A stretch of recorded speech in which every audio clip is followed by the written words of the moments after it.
প্রবাসীরা বেশিরভাগ দেখবেন যে এই মুহূর্তে ভিডিও কলে মেয়েদের সাথে মানে খারাপ অনেক কিছুই করে আর কি। প্রবাসীরা একদমই ভালো মানুষ না। আমি একজন দেশি মেয়ে, আমি মনে করি ইচ্ছা করলে প্রবাসী 4টা ছেলেকে আমি 1 মাসের ইনকাম দিয়ে রাখতে পারবো।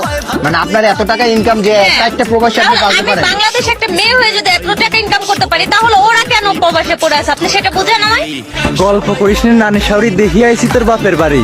সস্তা মাদারে কাট এক একজনের 3 খাট, সেটা শুয়ে বাতে সোনার আংটি হাতে, ছাই ওই না ধরে কাঁদি বেয়া পড়ে। তুই কি করলি হাই? সাইড দিয়ে প্রবাসীর টাকা ইনকাম করিস একলাই? প্রবাসীরা তো হাতি ঠাপাইছে মই লাগে নাই, তুই তো পুটির মার গায়। দেখতেই তোর বড় বড় মাই, ওর ভিতরে দুধ না মানে ছাইও নাই। তুই তো একটা দামরা, বেঁচে খাইস চামড়া, জানি সেটা আমরা। বাংলার মিয়া খলিফা জেনে পাইতে দিস আর করিস তো রাত দিন ধরে আহ উহ আহ। তোর মতো পতিতার মুখে প্রবাসীদের কথা মানায় না। প্রবাসীদের নিয়ে টোল করার আগে 100 বার ভাববি, নইলে তোর বানের পর থাপুর দিয়ে পুটকি অন ডিভিশন চেঞ্জ করে ফেলাবো। খান কি মাগি।